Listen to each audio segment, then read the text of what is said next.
सवाल पूछता मैं की कर रहा हूँ। जो शमा मोहम्मद ने बोला है इस पे आप क्या क्या कहना है? ਪਹਿਲਾਂ ਜੇ ਫਤਿਹ ਬੁਲਾ ਲਈਏ। ਯੋਗਰਾਜ ਸਿੰਘ ਸੁਪੁੱਤਰ ਸ਼ਹੀਦ ਬਾਬਾ ਦੀਪ ਸਿੰਘ जी ਦੀ फतेह सारे कबूल करियो। वाहिगुरु जी का खालसा वाहिगुरु जी की फतेह। मैं एक बात कहना चाहता हूं और वो बात ये है कि जिसका काम उसी को साजे, दूजा करे तो ठेंगा बचे। हमारे देश के लोग हमारे देशवासियों को, हमारे प्लेयरों को, हमारे देश को इस देश में रह के बुरा भला नहीं कह सकते। पहली बात, मेरे लिए जो क्रिकेटर्स हैं, जो खिलाड़ी हैं, इस देश के नागरिक हैं और ये देश की धरती मुझे अपनी जान से ज्यादा प्यारी है।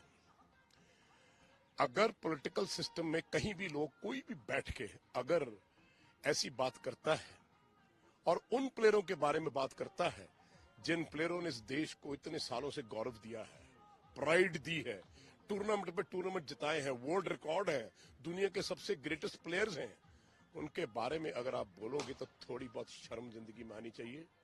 मेरे हिसाब से ऐसे लोगों को इस देश में रहने का हक भी कोई नहीं है, बेशक वो कोई भी हो, जो इस देश के खिलाफ बोले, जो देशवासियों के खिलाफ बोले, खासकर प्लेयरों के खिलाफ बोले।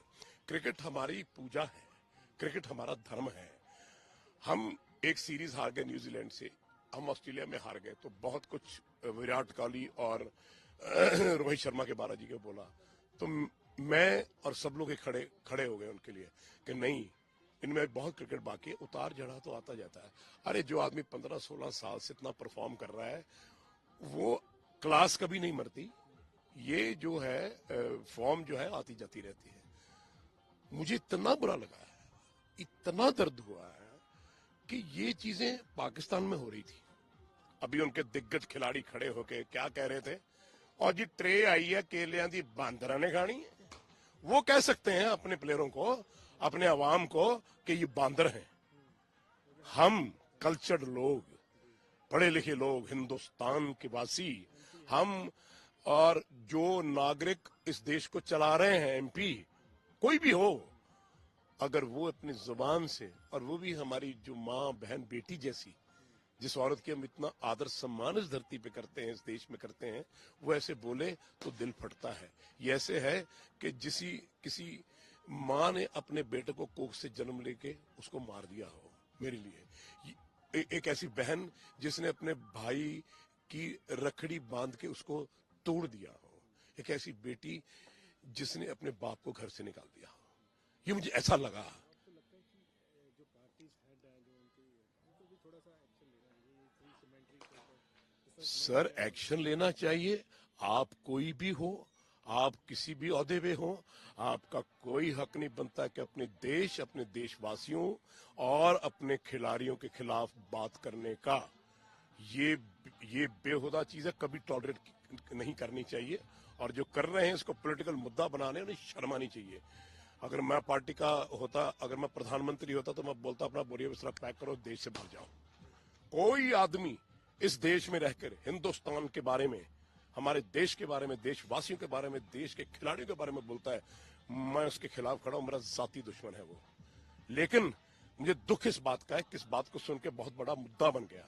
मुद्दा नहीं बनना चाहिए। ये डायरेक्ट कन्वर्सेशन जो है, प्रधानमंत्री को कहना चाहिए, मोदी जी को, कि आप या तो माफी मांगेगी या आप इस देश से बाहर हो जाएंगी। क्योंकि ये खिलाड़ी सबके हैं, देश के हैं, और अपना खून पसीना अपने देश के गौरव के लिए करते हैं।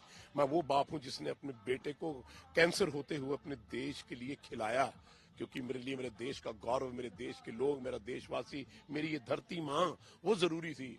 और उसे कहा कि जिस दिन अगर तुझे कुछ हो भी गया तो तेरे हाथ में वर्ल्ड कप होगा, तो मुझे बड़ा फक्र होगा। मैं वो बाप हूं, और मेरा जज्बे ऐसे हैं कि मुझे इस चीज इतनी चुभती है, इतना दर्द करती है, इतना दुख देती है जब ऐसे लोग उठ के ऐसी बातें करते हैं। कोई आदमी होता तो शायद मैं एक और टोन में बात करता और समझाता, पंजाबी में या हिंदी में या किसी लैंग्वेज में।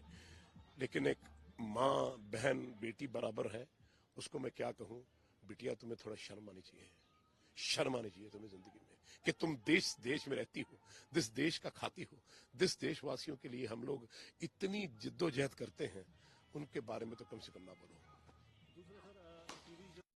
मैंने तो सर पहले जितने भी आए हैं हमारे पास प्रेस वाले, मैंने उनको बोला कि हिंदुस्तान और न्यूजीलैंड का फाइनल होगा, किसी का भी फाइनल हो हम जीतेंगे।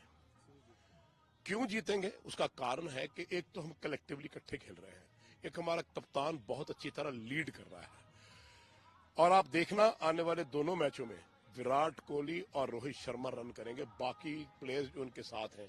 आप देखिए कल हम 3 आउट हो गए, लेकिन उसके बाद भी हमने 241 रन किए और फिर उसके बाद हमने उनको 40 रन से हराया। क्या ये छोटी बात है?